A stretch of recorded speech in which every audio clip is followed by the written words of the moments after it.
Fala aí pessoal, seu Jorge Nicola, bem-vindos a mais um vídeo do canal, sempre bom ter vocês por aqui, sem perder tempo. Pedir para deixar like, se inscrever no canal e ativar as notificações. Quais as posições que o São Paulo buscará reforços para 2026? Mandei essa pergunta para um dirigente do Tricolor na live desse domingo. E na manhã dessa segunda-feira a resposta apareceu por aqui. São Paulo dará prioridade a um camisa 10 e essa busca se dá antes mesmo do problema de saúde com o Oscar. São Paulo também sonha com a contratação de um segundo volante com bom recurso, que possa jogar ao lado ou para concorrer com o Marcos Antônio, além de um zagueiro canhoto, que dispute posição com o Sabino. Essas são, hoje, as 3 prioridades no elenco do São Paulo. Importante registrar que, se o Oscar de fato se aposentar, o São Paulo vai ao mercado em busca de mais 2 ou 3 reforços. Isso porque garante um alívio em sua folha salarial de R$ 2.300.000 mês.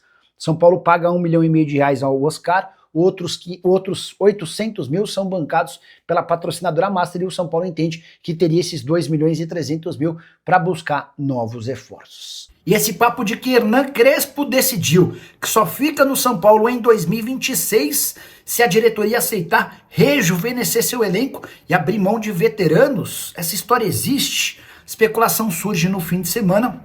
Antes de gravar esse vídeo, conversei com 2 dirigentes importantes da cúpula de futebol do Tricolor.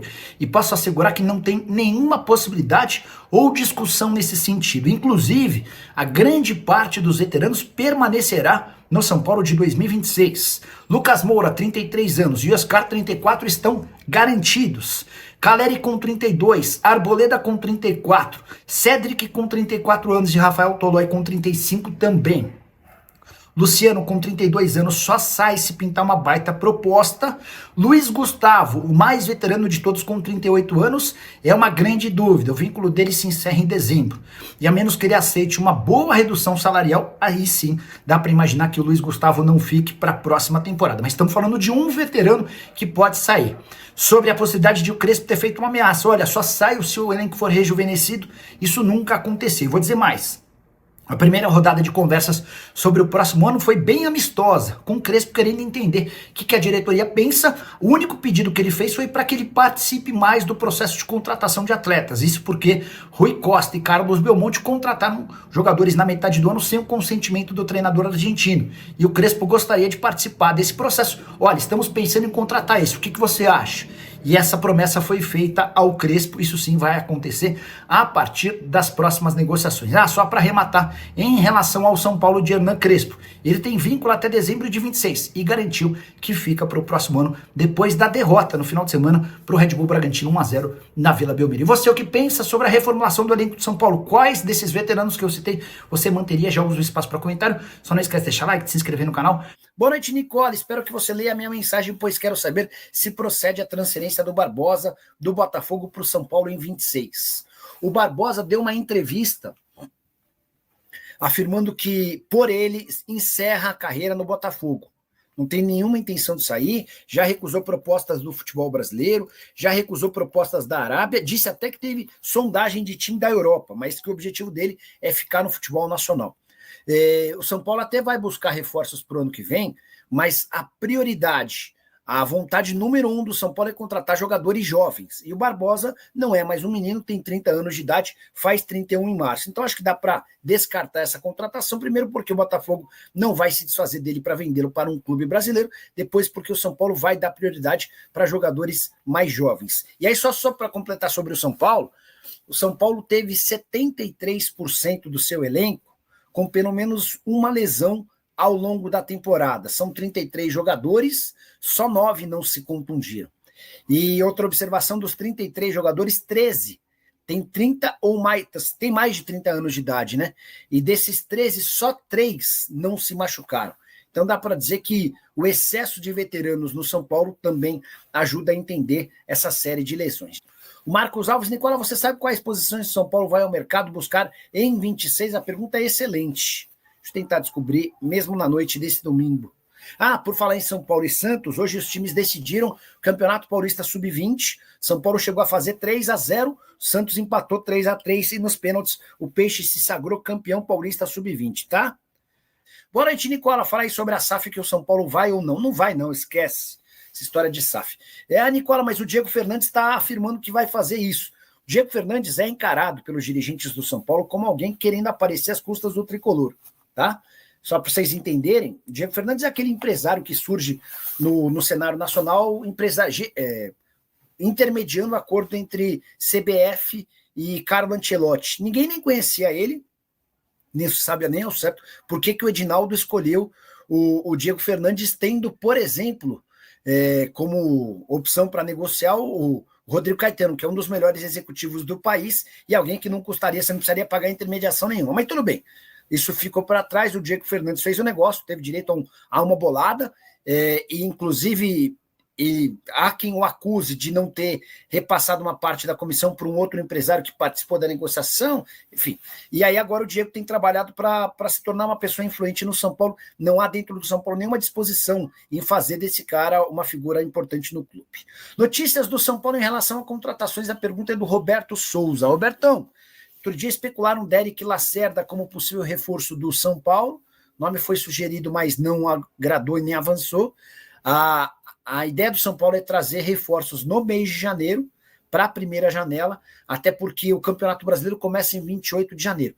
Mas o torcedor do São Paulo não deve esperar por grandes reforços, nomes de peso, porque não há dinheiro, tá? Quero falar agora sobre o São Paulo. Quem é o atacante que em seu primeiro treino com o time profissional marcou gol e deixou excelente impressão, encantando o técnico Hernan Crespo? O jogador é Breno, só 16 anos de idade, 1,86 m de altura, atleta que até 2023 defendia o Palmeiras. Esse jogador é tratado internamente como uma grande joia. Dá uma olhada no que o Douglas Schwartzman, que é o diretor da base do São Paulo, falou para mim sobre o atleta. Ele é o nosso melhor 9 das categorias de base, mas ainda é novo para o profissional. Vamos levá-lo para o sub-20, até para ganhar um pouco mais de físico e se desenvolver, para que daqui a um ano esteja pronto para o time de cima, afirmou o Douglas Schwartzman. O Breno tem 32 jogos e 14 gols pelo sub-17 ao longo da temporada, mesmo tendo muito menos idade do que a grande maioria da categoria. Jogador que é ambidestro e chamou a atenção do Hernan Crespo, foi muito elogiado. Nasceu no ano de 2009 e tem enorme potencial de finalização, cara de muita capacidade. Ainda sobre o São Paulo, registrar que a bruxa segue solta pelos lados do Morumbi, 4ª lesão ou problema em uma semana. Depois de Oscar, que teve um problema cardíaco, Lucas Moura, que voltou a sentir dores no joelho, e Enzo, que precisou ser operado às pressas na Argentina, foi a vez de Arboleda sentir um incômodo, passou por exames e foi constatada uma lesão muscular. O São Paulo tem, nesse momento, 13 desfalques para o confronto contra o Corinthians na próxima quinta-feira.